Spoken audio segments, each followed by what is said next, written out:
ॐ अज्ञानतिमिरन्धस्य ज्ञानाञ्जनशलाकया चक्षुरुन्मिलितं येन तस्मै श्रीगुरुवे नमः। श्रीचैतन्यमनोभीष्टं स्थापितं येन भूतले स्वयं रूपः कदा मह्यं ददाति स्वपदान्तिकम्। श्रीकृष्णचैतन्य प्रभुनित्यानन्द श्री अद्वैत गदाधर श्रीवासदि गौरभक्तवृन्द। हरे कृष्ण कृष्ण कृष्ण हरे हरे, हरे राम राम राम हरे हरे। हरे कृष्णा।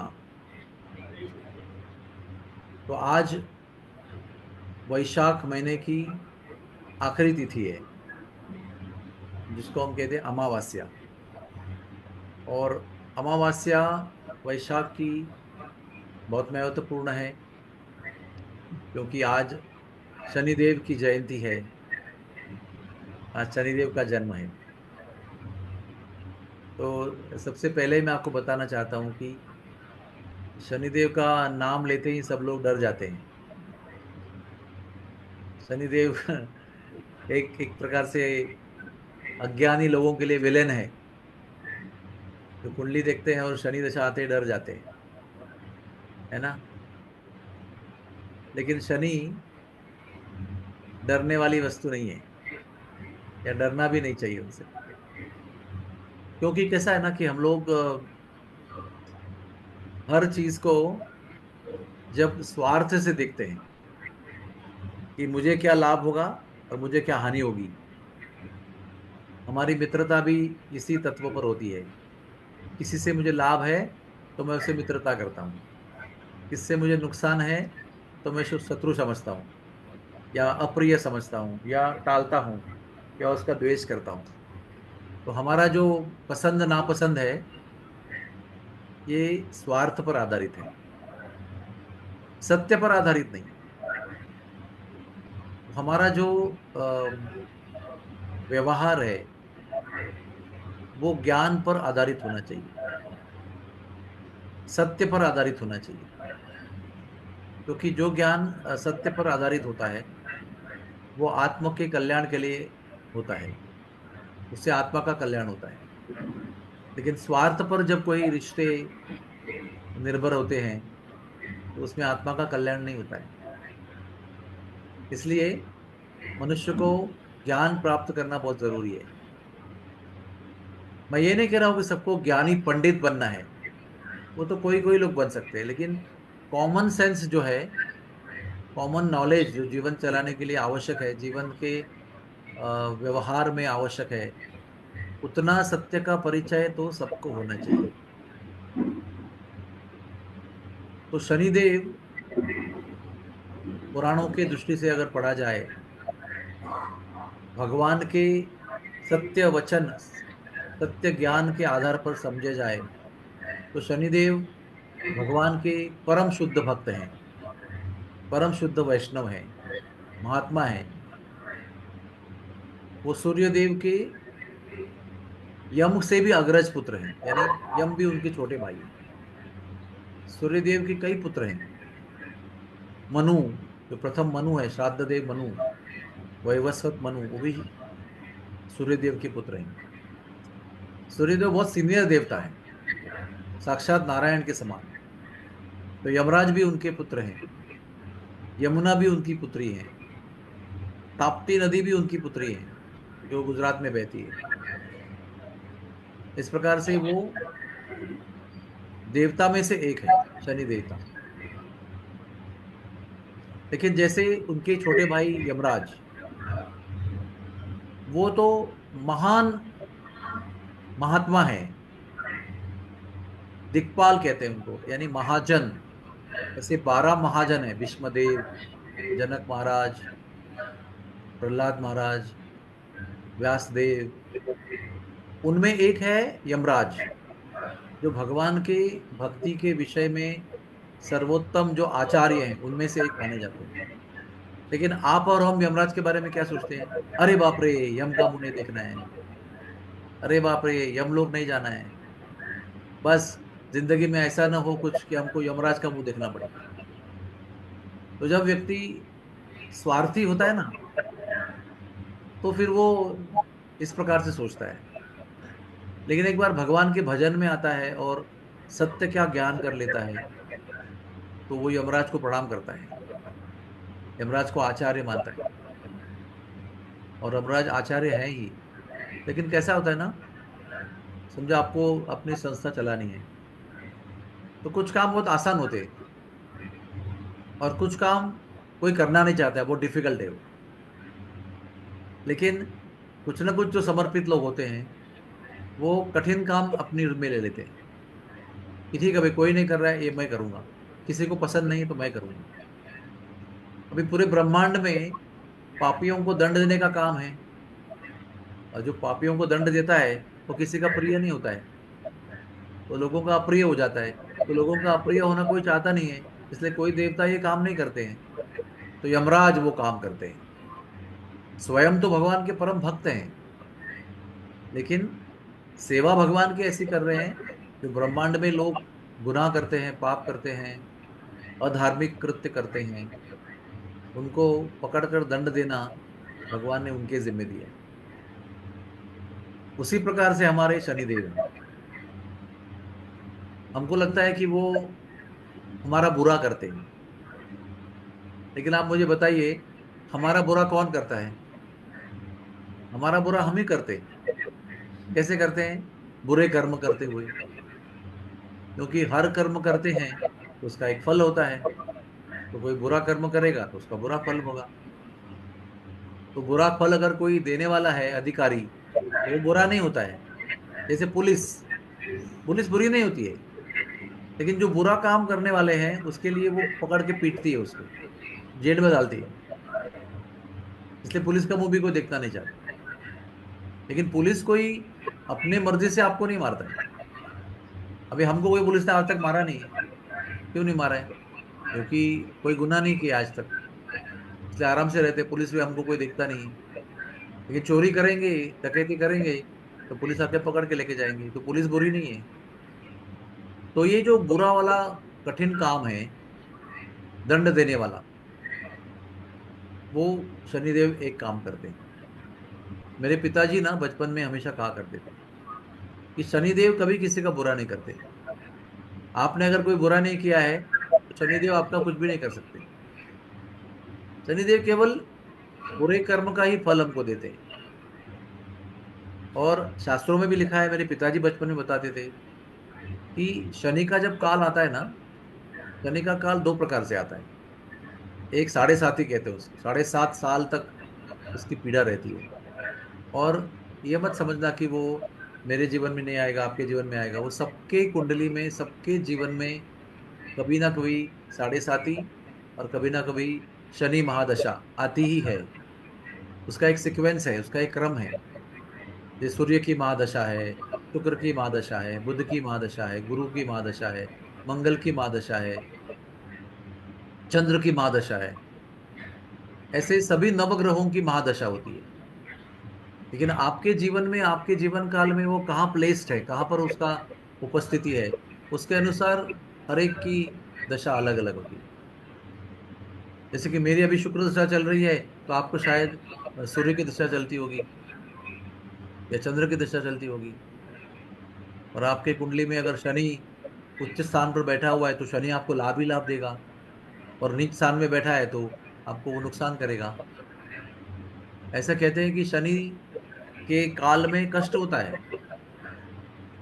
और क्या होता है कि कष्ट को सहते हुए, त्रस्त होकर, परेशान होकर बोलता है मुझे सहन नहीं हो रहा है अभी ये कष्ट, तो फिर वो शराब पीता है, फिर वो नशा करता है, और कोई मन बहलाने का काम करता है। तो अगर शनि के काल में पीड़ा असह्य होने के बाद में अगर कोई गलत काम करता है, तो उसका बहुत भयंकर गलत परिणाम होता है। इसलिए मेरे पिताजी हमेशा कहते थे कि शनि काल में कितना भी कष्ट हुआ, अपना संतुलन खोना नहीं है। जो नसीब में है उसको भोगना है और खत्म कर देना है। क्योंकि कष्टों का एक अच्छा होता है, जब कष्ट आते हैं ना तो पाप कर्म घट जाते हैं। जब सुख आता है ना तो पुण्य कर्म घट जाते हैं। जब पुण्य फलित होते हैं तो सुख आता है, लेकिन पुण्य फलित होने का मतलब पुण्य समाप्त हो जाता है। उसी प्रकार से जब पाप के द्वारा कष्ट होता है फल के रूप में, तो पाप भी एक एक खत्म हो जाते हैं। आपने भोग लिया तो खत्म, भोग लिया तो खत्म। इसलिए हम लोगों को विचार करना चाहिए कि ये भौतिक जीवन है, इसमें सभी लोगों के जीवन में ये सभी दशाएं आने वाली हैं। कोई संत को भी इसमें मुक्ति नहीं है। संत के जीवन में भी, कुंडली में भी ये सब आते हैं दशाएं। लेकिन संत के जीवन में हमारे जीवन में क्या फर्क है? संत के जीवन संत के जीवन में संत जो है वो एक ऐसे ग्रह की पूजा करता है जो इन नव ग्रहों को भी ऊपर है। श्रीमद् भागवत में प्रहलाद जी के चरित्र में 7वें स्कंद में लिखा है कि वो कृष्ण ग्रह है। जब कोई कृष्ण ग्रह का आश्रय लेता है तो सारे नवग्रह उनको सलाम करते हैं। अपना अपना जो, समझो अभी, समझो आपको कोई पुलिस पकड़ के ले जा रही है और आपने कोई गुनाह नहीं किया है, कोई आपके ऊपर झूठा आरोप लगाया है, समझो, तो पुलिस पकड़ के आपको ले जा रही है। तो कोई आपका होगा गॉड फादर, वो वही पुलिस कमिश्नर को फोन करेगा, अरे मेरे भतीजे को वो ले जा रहा है कोई। तो जैसे ही ऊपर से फोन आएगा, तुरंत वो नीचे की पुलिस आपको रिहा कर देगी, है ना? या कोई मंत्री का फोन आएगा तो आप तुरंत घर पे चले जाएंगे और तो आपको माफी मांगेंगे, सॉरी भाई आपको गलती से पकड़ा हमने। तो क्या होता है, जब भी सामने वाला अधिकारी आपको पकड़ के दंड देने की कोशिश कर रहा है, लेकिन उसके ऊपर का अधिकारी फोन करता है, तो आप लोग क्या होते हैं, मुक्त हो जाते हैं। उसी प्रकार से नवग्रह तो अपना काम कर रहे हैं, लेकिन जब कोई कृष्ण ग्रह का आश्रय लेता है, जब कृष्ण के समर्पित हो जाता है, उसके समर्पण करता है, तो ग्रह लोग जो है वो हाथ जोड़ते हैं। अरे ग्रह लोग की बात छोड़ो, ब्रह्मा भी भगवान का नाम लेने वाले व्यक्ति के सामने हाथ जोड़ते हैं। कहते हैं जब भी कोई भगवान का नाम लेना आरंभ करता है, ध्यान से सुन लो आप लोग, भगवान का नाम जब लेना आरंभ कोई करता है तो ब्रह्मा जी ब्रह्मालोक में पूजा का सामग्री इकट्ठा करना शुरू कर देते हैं। क्यों? क्योंकि एक दिन ये व्यक्ति भगवान के धाम जाएगा, तो मेरे लोक से होते हुए गुजरते हुए जाएगा। जब मेरे होते ही धाम से गुजर जाएगा, मैं उसकी पूजा करूंगा, मेरे लिए वंदनीय पूजनीय हो जाएगा। और शास्त्र में लिखा है कि जो भगवान का नाम लेता है, सुदर्शन चक्र उसके पीछे हमेशा रहता है, उसकी रक्षा करने के लिए। उसका कोई बाल बांका नहीं कर सकता है। संतों के पीछे, भगवान के भक्तों के पीछे बहुत सारे फोर्स लगे होते हैं। नरसिंह भगवान उसके पीछे रक्षा के लिए लगे रहते हैं। तो इसलिए ये सब जो शनि, राहु, केतु, चंद्र, सूर्य, जो भी कुछ है, ये सब भगवान के भक्त हैं। केवल राहु केतु छोड़ के, वो राक्षस हैं, वो दानव के बीच में, दानव से, दैत्य में से आते हैं। लेकिन जो 7 ग्रह है ना, चंद्र, मंगल, बुध, गुरु, शुक्र और शनि, इसमें से शुक्र भी वैसे राक्षसों के गुरु हैं, और 6 तो पक्के भक्त है भगवान के। लेकिन वो अपना अपना काम कर रहे हैं। हम लोगों को क्या करना है? माम एवं प्रपद्यन्ते मायामेताम तरन्ति ते। जब कोई व्यक्ति इन लोगों के दशा में दुख भोगने लगता है और भगवान की शरण लेता है, तो ये सारे ग्रहों का परिणाम जो है वो कमजोर हो जाता है। इसलिए संत लोगों के जीवन में भी ये भयंकर दशाएं आती हैं। लेकिन कभी आप देखते नहीं कि संत लोग परेशान हैं, रो रहे हैं, हाँ, चिल्ला रहे हैं, चीख रहे हैं, बिलख रहे हैं? नहीं, क्योंकि वो कृष्ण ग्रह की शरण में है। तो सबसे पहली बात हमको ये देखना चाहिए कि शनि को कभी लांछन देना नहीं चाहिए, क्योंकि शनि को लांछन देने से वैष्णव अपराध हो जाता है। शनि स्वयं भगवान के परम भक्त होने के नाते परम वैष्णव है। तो आज के दिन शनि जी का जन्म हुआ है। तो शनि जैसे जन्म हुआ ना उनका, जन्म से ही ये भगवान के परम भक्त थे। हम लोग कहते हैं ना बॉर्न डिवोटी। जो दीक्षित, ब्राह्मण दीक्षित भक्त परिवार है, पति पत्नी, माता पिता, नाना नानी, दादा दादी, ये ऐसे परिवार में जो जन्म लेता है गर्भवती धारण होके, उसको बॉर्न डिवोटी कहते हैं। तो शनिदेव बॉर्न डिवोटी है, जन्म से ही भक्त है। इतने भगवान के ध्यान में ये मग्न रहते थे कि कभी उनको ऐसा लगा नहीं कि नजर उठा के दुनिया को देख ले। उन्होंने कभी नजर उठा के दुनिया को देखा ही नहीं। उनकी नजर जो है वो सदैव भूमि की ओर होती थी, निचली ओर, अधो अधो अधो नेत्र, अधो दृष्टि, ऐसा उनका एक नाम है। तो अभी ये इतने संसार से विरक्त थे, तो सूर्यदेव और उनकी पत्नी, उनकी माता को लगा कि भाई इसका क्या करे, ये तो कुछ दुनियादारी में रुचि लेता ही नहीं है। तो ऐसे समय पर माता पिता क्या करते हैं बताइए।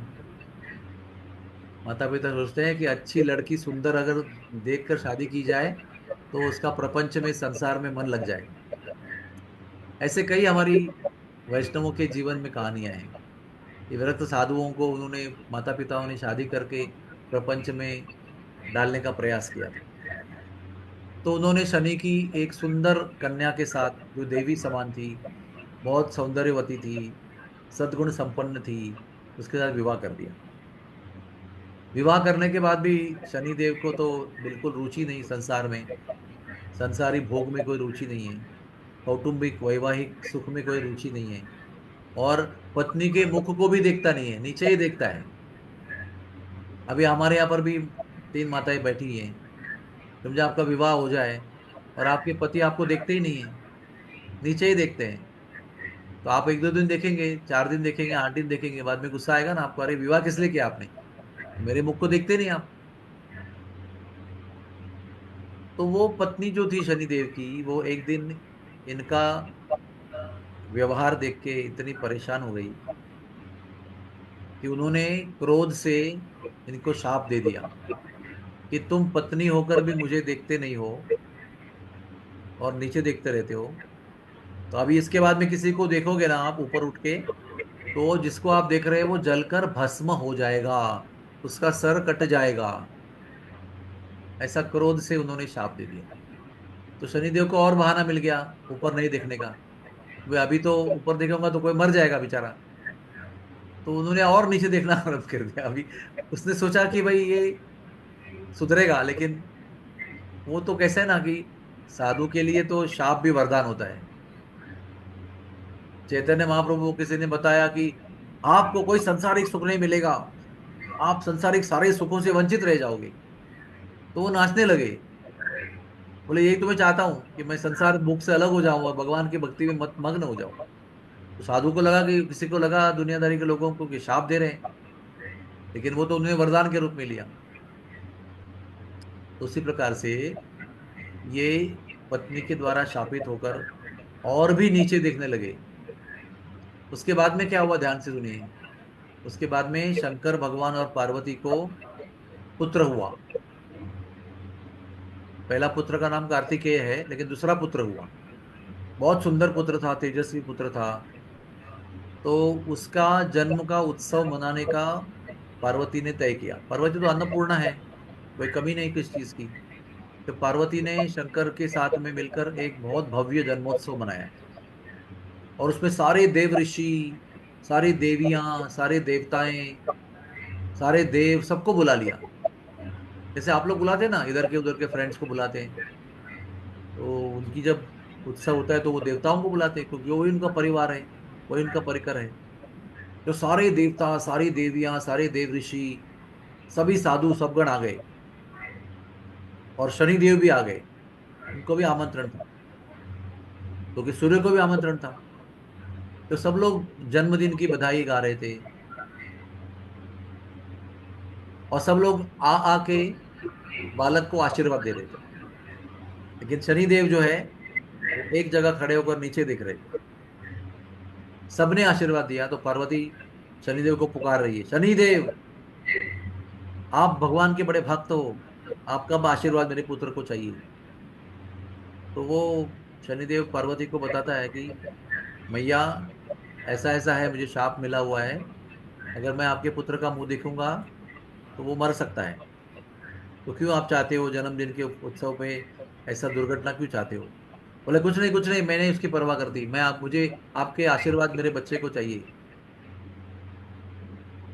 तो बहुत जिद करती है, ये भी नहीं बोलते, जिद करती तो बाद में बोलते आपको देना ही पड़ेगा आशीर्वाद। तो जैसे ही शनिदेव नजर उठाते हैं और उस बालक को जो गोद में रखा हुआ वो देखते हैं, तो बालक का सर कटकर सीधे आकाश में जाकर वैकुंठ में चला जाता है।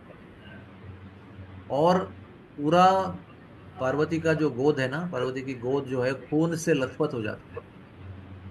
और पार्वती आक्रोश करती है, अरे मेरा बालक की मृत्यु हो गई, मेरे बालक की। शनिदेव ने कहा था, मैंने आपको कहा था कि ऐसे मुझे शाप है, ऐसे होगा। तो उतने में आक्रोश होता है, तो शंकर जी भाग भाग के आते हैं और देखते हैं कि मेरे पुत्र का सर जो है वो गौलोक चला गया है। तो शंकर जी अपने पत्नी को सांत्वना देने के लिए तुरंत जाते हैं और सृष्टि में एक हाथी का सर जो है वो काट देते हैं और आते हैं अपने योग बल से, तपोबल से, भक्ति बल से उसको बालक के सर पर, शरीर पर जोड़ देते हैं। तो बालक अभी गणपति बन गया ना, गणेश। उसके पहले गणेश नहीं था वो। जब शंकर जी ने हाथी का सर लगा दिया तो वो गणेश हो गया, बहुत सुंदर हो गया। लेकिन पार्वती को इतना दुख हुआ था, इतना दुख हुआ था कि उसको भान नहीं था कि ये एक्चुअली क्या हुआ है। तो शंकर जी बोल रहे हैं, अरे पार्वती रो क्यों रहे हो, देखो गोद में क्या है तुम्हारे। अभी गोद में तुम्हारा खून वून नहीं है, सर अलग हुआ ऐसा बालक नहीं है। इतना सुंदर बालक है, देखो मैं उसको पुनः जीवित कर दिया है। तो जब जब वो देखती है कि अपना बालक को शीश प्राप्त हो गया है दोबारा, तो फिर वो खुश हो जाती है। तो शनिदेव की ये एक कहानी है। हाँ? दूसरी कहानी बहुत सुंदर है, वो दशरथ राजा के जीवन में है। अब ये तो सत्ययुग की बहुत पहली बात है, लेकिन त्रेता युग में शनि जो है ना, शनि, उसको एक ऐसा वरदान है कि शनि लोग जहां पर शनि रहते हैं वहां पर कोई देवता प्रवेश नहीं कर सकता है, वहां पर कोई देवता आक्रमण नहीं कर सकता है, वहां पर ब्रह्मांड में निर्माण किया हुआ कोई शस्त्र अस्त्र का प्रभाव नहीं हो सकता है। शनि लोग के अंदर वो अस्त्र शस्त्र प्रवेश ही नहीं करेगा। इतना शनि लोग अभेद्य है, अजेय है ना, कोई परास्त नहीं कर सकता उसको। लेकिन शनि का काल जो है वो सबके जीवन में आता है, उसकी सेवा है वो, क्योंकि वो करना ही है भगवान की इच्छा से, उनको अपना काल लोगों को देना ही है। तो जैसे आपके और हमारे निजी जीवन में शनि का काल आता है, वैसे राष्ट्र के काल में भी शनि का काल आता है। और अभी आपको थोड़ा टेक्निकल बात समझेगी नहीं, लेकिन एक नक्षत्र है रोहिणी नक्षत्र। टोटल 27 नक्षत्र होते हैं, उसमें एक नक्षत्र है रोहिणी नक्षत्र। शनिदेव उसका भेदन करते हैं, उस नक्षत्र का। अब जब शनि के द्वारा रोहिणी नक्षत्र का भेदन होता है तो संसार में 12 वर्ष के लिए अकाल पड़ता है, और वो कोई भी ब्रह्मांड की शक्ति उसको टाल नहीं सकती। लेकिन दशरथ के राज्य में, जैसे उनके पिताजी अज थे, उनके पिताजी और कोई थे, उनके पिताजी रघुवंशी थे बहुत सब लोग, क्योंकि रघुवंश में ही प्रभु राम का जन्म हुआ है। तो पूरा वंश जो है वो रघुवंश है, सूर्यवंश। तो ये सब इतने धर्मात्मा राजा थे कि उनके शीलता को देखते हुए शनि ने कभी भी अयोध्या के ऊपर रोहिणी नक्षत्र का भेदन नहीं किया। लेकिन जब दशरथ राजा हुए तो भी बहुत साल बीते, कोई शनि का काल नहीं आया। लेकिन फिर शनि ने सोचा कि प्रकृति का नियम है, भगवान ने बनाया हुआ है, अब मुझे जाना होगा और मैं रोहिणी का भेदन करूंगा, और अयोध्या के द्वारा जो विश्व संचालित है उस पर 12 वर्ष का अकाल पड़ेगा। अभी जैसे ही शनि ने यह निर्णय लिया तो दशरथ महाराज को खबर लग गई कि शनि देव आने वाले हैं और हमारे राज्य में, हमारे जीवन काल में रोहिणी का भेदन करने वाले हैं। तो उन्होंने तुरंत जाकर अब वशिष्ठ मुनि से सलाह की कि वशिष्ठ मुनि जी, अगर मेरे राज्य काल में राजा होते हुए अगर रोहिणी का भेदन होता है और 12 वर्ष का अकाल पड़ता है तो प्रजा सोचेगी कि राजा पापी है, राजा के पाप के वजह से सबके ऊपर ये अरिष्ट आ रहा है। क्योंकि मेरे पिताजी के समय पे नहीं आया था, मेरे दादाजी के समय पे भी नहीं आया था, मेरे समय पे आ रहा है, इसका मतलब मेरे पिताजी दादाजी बहुत शुद्ध भक्त थे, भगवान के धर्मशील थे, और मैं अभी कोई अधर्मी पाप कर रहा हूँ, इसलिए मेरे पाप के फल के रूप में सारी प्रजा को ये दुख भोगना पड़ेगा। ऐसी समाज में, प्रजा में धारणा होगी। तो मुनि महाराज जी, गुरु जी क्या बताइए क्या करना है। तो गुरु जी कहते आपका विचार क्या है। तो वो कहते कि मैं रथ लेकर, शस्त्र अस्त्र लेकर शनि पर आक्रमण करना चाहता हूँ और शनि को परास्त करना चाहता हूँ, ताकि वो मेरे राज्यकाल में रोहिणी का भेदन ना करे। तो गुरु जी आशीर्वाद देते हैं। तो शनि दिव्य रथ में, सॉरी, दशरथ महाराज दिव्य रथ में बैठकर शनि लोक की ओर जाते हैं, आकाश में। आकाश में नहीं, अवकाश में जाते हैं, स्पेस में जाते हैं। और शनि लोक के पास जाकर शनि को आह्वान देते हैं और शस्त्र अस्त्र का प्रयोग करते हैं, लेकिन शनि लोक के सीमा पर जाकर सारे शस्त्र अस्त्र टूट कर गिर जाते हैं। सारे बल का प्रयोग करते हैं, सारे मंत्रों का प्रयोग करते हैं, सारे अस्त्रों का प्रयोग करते हैं, लेकिन सारे अस्त्र शस्त्र फेल हो जाते हैं। फिर शनि वहां पर बैठे हैं, अंदर देख रहे हैं कोई पृथ्वी का राजा आया है, सूर्यवंश का राजा है, बहुत धर्मशील राजा है। और वो जानते हैं कि वो मेरे पास क्यों आ रहे हैं, क्योंकि मैं निकल रहा हूँ रोहिणी का भेदन करने के लिए। तो वो बाहर आते हैं और बाहर आकर एक शक्ति का प्रयोग करते हैं दशरथ के ऊपर। उस शक्ति के प्रभाव से दशरथ जी बेहोश हो जाते हैं और अपने रथ से गिर जाते हैं। वे वो जमीन पर तो है नहीं, वे 4 फुट में जमीन पर गिर जाएं, वो तो अवकाश में है। तो वहां से वो गिरने लगते हैं बेहोश होकर। तो जब वो गति से नीचे गिर रहे हैं, तो जटायु नाम का गिद्ध जो है, वो देखता है कि चक्रवर्ती सम्राट दशरथ महाराज पृथ्वी के राजा राजा बेहोश होकर गिर रहे हैं। तो वो पंख फैलाते हैं और पंख पर उनको झेल लेते हैं, गिरने वाले दशरथ राजा को, और जमीन पर लेके आते हैं, उनकी शुश्रूषा करते हैं, सेवा करते हैं, उनको होश में लाते हैं। होश में लाते ही फिर पूछते हैं, अरे मैं कहाँ आ गया हूँ, तुम कौन हो? तो बोलते हैं, मैं जटायु हूँ, मैं गीधराज हूँ। क्या हुआ था? आप बेहोश होकर गिर रहे थे, मैंने आपको पकड़ा, झेला और नीचे आके आपको होश में लाया। बोले, नहीं नहीं, मैं यहाँ पर नहीं रहना चाहता, मैं जाकर शनि से युद्ध करना चाहता हूँ, मेरे राज्य पर संकट आने वाला है। तो जटायु कहते, देखो, आपने तो बहुत सारा प्रयत्न कर लिया, सारा कौशल, अस्त्र शस्त्र, जो भी आपकी शक्तियां हैं, सब आपने लगा दी, कोई फेल, सब फेल हो गई ना। और आप भी उनके एक शस्त्र के प्रभाव से बेहोश हो गए। तो आपने तो अपनी तरफ से प्रयास कर लिया। अभी मेरा एक सलाह सुन लो आप। अभी आप दोबारा युद्ध मत करो, क्योंकि शनि के साथ में आपका कोई शस्त्र चलने वाला नहीं है, ना आप शनि के साथ युद्ध में जीतने वाले हैं। तो अभी मेरी सलाह सुनो और शनि का गौरव करो, शनि की स्तुति करो, ट्राई तो करो, देखो क्या होता है। तो वो रथ में उसको दोबारा पंखों में उठा लेते हैं, और जहां पर आकाश में रथ स्थित है उस पे जाकर उनको बिठा देते हैं। शनि जी वहीं खड़े हैं, और शस्त्र अस्त्र से सज्ज होकर दोबारा जब शनि लोक के सामने दशरथ महाराज खड़े हो जाते हैं ना, शस्त्र लेकर, यानी जैसे आ गए वापस, शनि बड़े प्रसन्न हो जाते हैं। अरे, मेरे शक्ति से आहत होकर गिरने के बाद में दोबारा कोई मेरे सामने आकर खड़े होने का साहस कर सकता है? ये देखकर ही शनि महाराज प्रसन्न हो गए। फिर एक तो अच्छा हो गया, प्रसन्न हो गए। और फिर जटायु की सलाह के अनुसार दशरथ महाराज ने शनि का स्तुति करना आरंभ किया। वो स्तुति इतनी महत्वपूर्ण है, हमारे शास्त्रों में वो एक बहुत महत्वपूर्ण प्रार्थना है। इसका नाम है दशरथ कृत शनि स्तोत्र। आज आप जाएंगे अपने घर पे, या अभी आप यहाँ से छूटेंगे, तो आप गूगल पे उसको सर्च करना, दशरथ कृत शनि स्तोत्र। वो स्तोत्र दशरथ महाराज ने गाया, खुद बनाया और खुद गाया। तो वो स्तोत्र सुनकर, गौरव सुनकर शनि महाराज इतने प्रसन्न हो गए, इतने प्रसन्न हो गए। उन्होंने कहा, सबसे पहला वरदान मैं आपको देता हूं कि आपके होते हुए मैं अयोध्या के ऊपर या विश्व के ऊपर रोहिणी का भेदन नहीं करूंगा। आपके होते हुए 12 वर्ष का अकाल नहीं पड़ेगा। जिसके लिए आप आए थे, उसका आपको वरदान देता हूं, नंबर 1। नंबर 2, ध्यान से सुनना, जो भी व्यक्ति आपके द्वारा रचा हुआ ये स्तुति, ये श्लोक गाएगा मेरे स्तुति के लिए, वो मेरे प्रभाव से मुक्त हो जाएगा।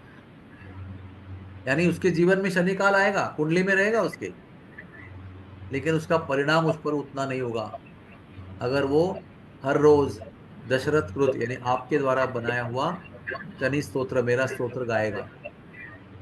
आप तो सुन रहे हो ना सब लोग? ओके। और तीसरा वरदान दिया, एडवांस में वरदान दिया, एडवांस में, कि जब आपकी मृत्यु होगी, मृत्यु सबकी होगी ना, संत की भी होगी, राक्षस की भी होगी, सब लोग को, जिसमें शरीर का जन्म जन्म लिया है पृथ्वी पर जन्म होता है, वैसे मृत्यु भी हो जाती है, तो आपका भी मृत्यु होगी। लेकिन आपका जहां दाह संस्कार होगा, अंत्य संस्कार होगा, और जहां पर आपकी समाधि बनाई जाएगी, उस जगह पर जो भी जाएगा वो भी मेरे प्रभाव से मुक्त हो जाएगा। अभी आप मुझे बताइए, दशरथ महाराज की समाधि स्थल कहां पर है? इसको पता है क्या? तो हाथ ऊपर कर लीजिए। नहीं पता है? हम बताएंगे आपको, चिंता मत करो। दशरथ महाराज की समाधि स्थल जो है वो अयोध्या में है। एक कॉमन सेंस भी है ना, वो कहाँ पर थे, वहीं पर गुजरे तो समाधि भी वहीं पर है, थोड़ी दिल्ली में बनाएंगे समाधि उनकी। तो कभी कभी कॉमन सेंस भी यूज करना चाहिए, है ना। तो दशरथ महाराज की समाधि अयोध्या में है। और जब 2024 में या 2024 में जब मैं अयोध्या की यात्रा ले गया था, जिस वर्ष मोदी जी ने और बीजेपी गवर्नमेंट ने राम मंदिर का उद्घाटन किया था, 22 जनवरी को, उसी साल में अंत में मैं दिसंबर में यात्रा लेकर अयोध्या गया था। आप लोगों को भी मैंने निमंत्रण दिया था, लेकिन आप में से कोई आया नहीं उसमें। मैंने कई बार रिमाइंडर भी दिया था, आओ आओ, मैं आपको डिस्काउंट दूंगा और ले जाऊंगा। तो वो अयोध्या में मैं ये जानते हुए सब लोगों को उस स्थान पर ले गया था। सारी यात्रा मेरी वहां पहुंची थी, हमने वहां पर कीर्तन किया था, और वहां पर दीवार पे वो स्तोत्र भी लगाया हुआ है। उस स्तोत्र का हमने सबने पठन किया, दशरथ की समाधि को हमने परिक्रमा किया, दशरथ की समाधि को प्रणाम किया, शनिदेव को स्मरण किया। तो ये सब बहुत इंपॉर्टेंट है जानना। जानकारी के बिना मनुष्य जीवन का क्या वैल्यू, बताओ आप? आपको पता नहीं है तो क्या होगा आपका? जब आपको दिल्ली जाना है तो आपको पता ही नहीं कैसे जाना है, रोड से जाना है कि भाई पैदल जाना है, कि ट्रेन से जाना है, कि हवाई जहाज से जाना है, कि हेलीकॉप्टर से जाना है, कुछ पता नहीं तो आप जाएंगे कैसे? नॉलेज बहुत इंपॉर्टेंट है। मनुष्य जीवन में ज्ञान बहुत इंपॉर्टेंट है। तो ये जो शनिदेव हैं, आज भी हम लोग दशरथ महाराज के कृपा छत्र में है, क्योंकि इस घटना के बाद में आज तक पृथ्वी लोक पर 12 वर्ष का अकाल नहीं पड़ा है, रोहिणी का भेदन नहीं हुआ है। वृंदावन के आचार्य जो है कथा में बताते हैं कि हम सब लोगों को दशरथ महाराज का ऋणी होना चाहिए, क्योंकि उन्होंने शनि महाराज के लिए स्तुति बनाया, स्तोत्र बनाया, गाया, उनको प्रसन्न किया और उनसे वरदान प्राप्त किया। उसका लाभ हमको भी मिल रहा है। हमारे जीवन काल में कोई 12 वर्ष का अकाल पड़ा है क्या?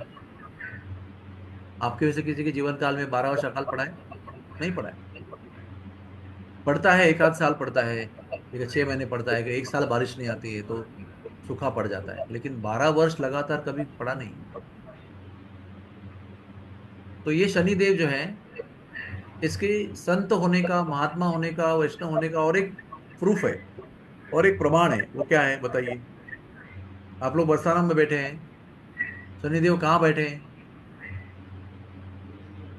पता है आपको? नंदगांव के पास में कौन सा स्थान है जहां पर शनिदेव बैठे हुए हैं? कोकिलावन।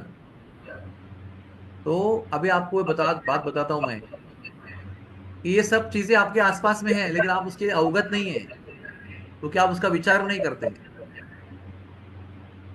धाम में रहते हुए धाम की महिमा के बारे में नॉलेज होना चाहिए। धाम में रहकर केवल नौकरी करना है, पैसे कमाना है, शादी करना है, बच्चे पैदा करना है, घर गृहस्थ चलाना है, बूढ़ा होना है, बीमार होना है, और व्यवहार करना है, ये तो मुंबई में भी लोग करते हैं। तो धाम में जन्म लेकर क्या प्राप्त किया? धाम में जन्म लेने का महात्म्य यह है कि धाम के प्रति आपको आस्था है, श्रद्धा है, ज्ञान है और निष्ठा भी है, और भक्ति भी है उसके प्रति। और दिन रात आप धाम में रहते हुए बाकी सारा काम करते हुए भगवान का चिंतन करते हैं। मुंबई वाले लोग क्या करते, दिन भर क्या करते हैं, बहुत मेहनत करते हैं, लेकिन दिन भर भोग लेने का चिंतन करते हैं। आज क्या भोग ले लूं, क्या खाऊं, क्या पीऊं, कौन से औरत से मिलूं, कौन सी दारू पीऊं, कौन सी पार्टी में जाऊं, कौन से चीज में जाऊं। दिन भर भोग का चिंतन रहता है, व्यस्त बहुत रहते हैं। और आप लोग भी धाम में रहते हो, अगर आप लोग भी ऐसे ही बिजी रहोगे तो आप लोगों का वैशिष्ट्य क्या है कि आप धाम में रहकर भगवान का चिंतन, लीलाओं का चिंतन, स्थानों का चिंतन कर सकते हैं। यही आपके जीवन की विशेषता है। आपका जीवन महान तब है जब आप धाम में रहते हुए, काम करते हुए, अपना काम कर रहे हैं, लेकिन दिन रात भगवान के विषय में आपका चिंतन चलते रहता है। उसी को धाम वास कहते हैं। तो मैं अभी आपसे बहुत दूर हूं, लेकिन पूरे दिन मेरा मन आज कोकिलावन में है। क्यों? क्योंकि भगवान ने शनिदेव का भजन, शनिदेव की भक्ति, शनिदेव की वैष्णवता देखकर उनको अपने धाम में, निज धाम में चिरंतन आश्रय दिया है। आप लोगों को सुनकर बड़ी खुशी होगी और आश्चर्य भी होगा कि किसी भी देवता को ब्रज में फुल टाइम रहने का परमिशन नहीं है। भगवान के आशीर्वाद से केवल शंकर पार्वती जी को ब्रज में सब जगह रहने का परमिशन दिया हुआ है। ब्रह्म वैवर्त पुराण में वो कथा आती है जिसमें 90 दिन का व्रत किया था पार्वती देवी ने शंकर जी के साथ मिलकर। उसके परिणाम स्वरूप भगवान ने दर्शन दिया है उनको, और उनको आशीर्वाद दिया है कि आप मेरे ब्रज में कहीं भी रह सकते हो। इसलिए ब्रज में कितने महादेव हैं, कोई गिन नहीं सकता, अनंत महादेव है। मथुरा में चिंताहरण महादेव है, नंदगांव में आशीश्वर है, नंदीश्वर है, नामा में कामेश्वर है, गोवर्धन में चक्रेश्वर है, वृंदावन में गोपेश्वर है, और मन कामेश्वर है, और क्या क्या आप बोलते जाओ। अनंत नाम है, अनंत शंकर जी का अस्तित्व है पूरे ब्रज में। और कोई भी देवता नहीं है जिनको पूरे ब्रज में रहने का परमिशन है। गणेश जी को एक लीला के माध्यम से, वो भी कथा जो है वो काम्यवन महिमा में आती है, आदि वरा पुराण में। वो लीला के माध्यम से गणेश जी को काम्यवन में केवल रहने का आशीर्वाद मिला है। तो काम्यवन में गणेश जी का निवास है। सुदर्शन चक्र को गोवर्धन लीला में सेवा मिली थी, इसलिए वो लीला समाप्त होने के बाद में उन्होंने कहा, भगवान आपने हमको तो आपके द्वारका में ही सेवा है, ब्रज में कोई चक्र की सेवा है क्या? ब्रज में कोई चक्र को, गरुड़ को कोई सेवा नहीं है। तो चक्र को भगवान ने बुलाया और गोवर्धन में सब पानी को बाष्प करने का सेवा दिया। तो 7 दिन रात रात चक्र की वजह से पानी नीचे गिरा ही नहीं, उसको ऊपर के ऊपर ही बाष्पीभवन करके भेज दिया ऊपर। लीला समाप्त हो गई तो चक्र ने कहा, भगवान आपने यहाँ मुझे सेवा दिया तो मुझे यहाँ आश्रय भी दे दो। तो भगवान ने चक्र तीर्थ पे, गोवर्धन में बीच में जो मानसी गंगा है ना, वहां पर चक्र को निवास दे दिया। ऐसे गिने चुने देवताओं को ही ब्रज में रहने का अधिकार दिया हुआ है।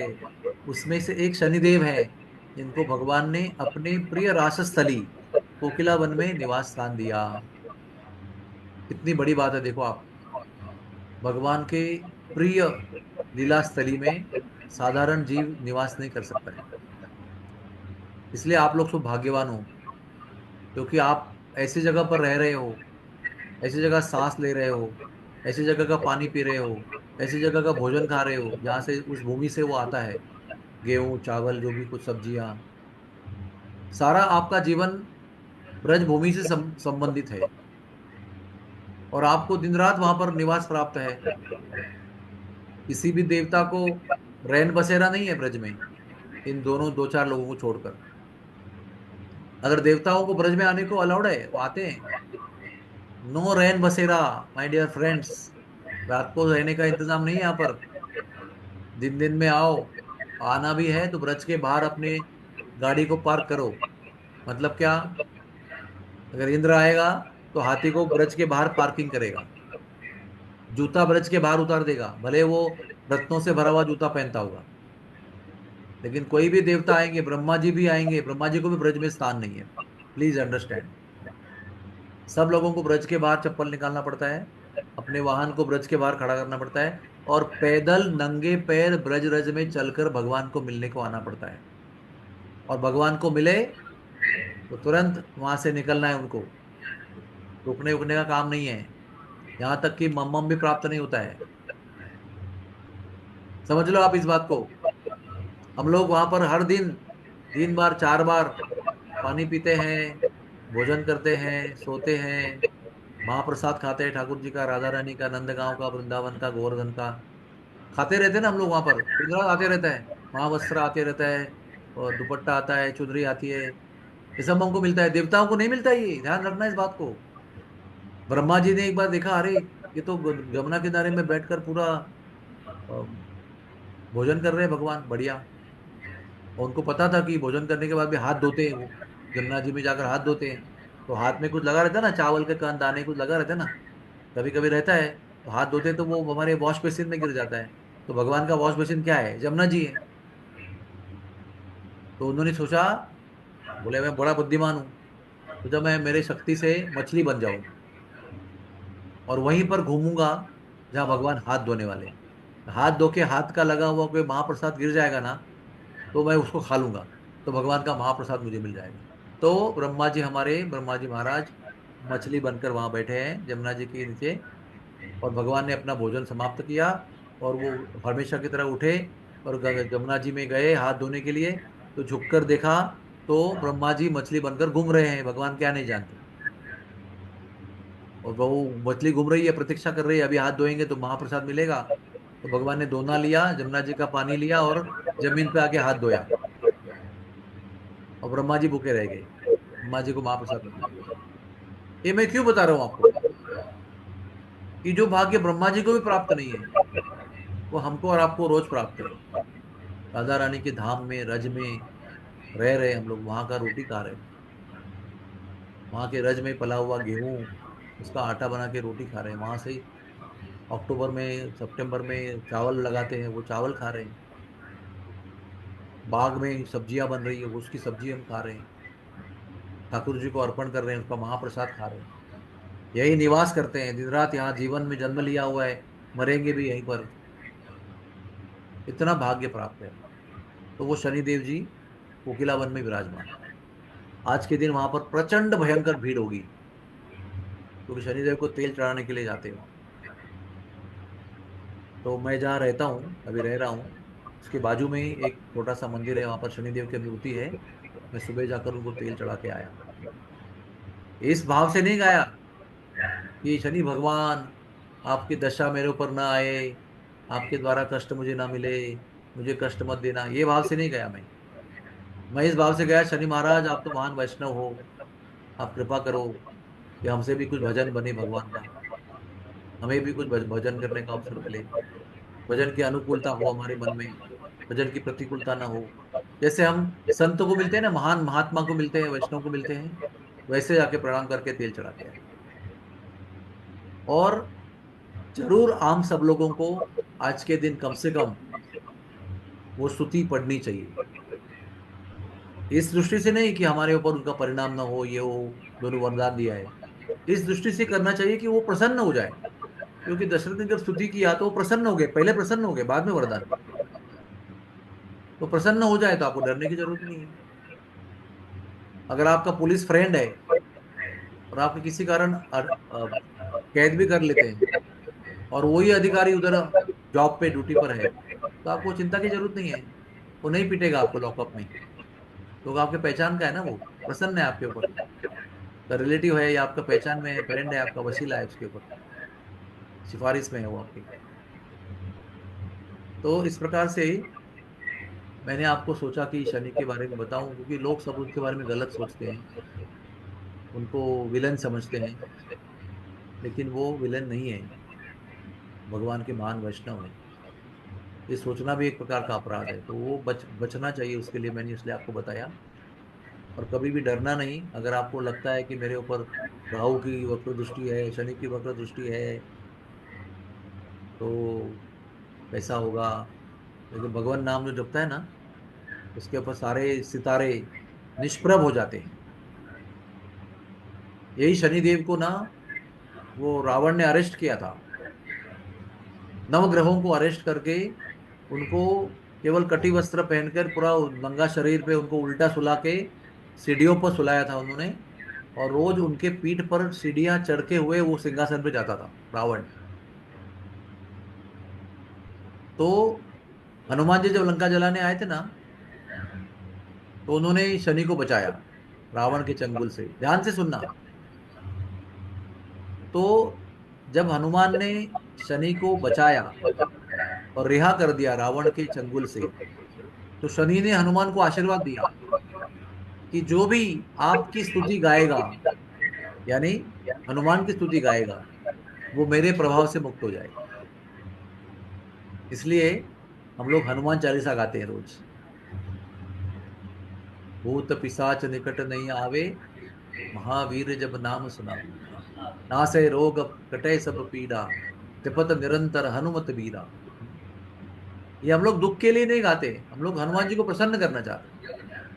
और क्योंकि हनुमान जी की स्तुति हम गाते हैं, तो कोई और भी प्रसन्न हो रहा है, वो है शनिदेव। तो दुगना लाभ है आपको, डबल बेनिफिट।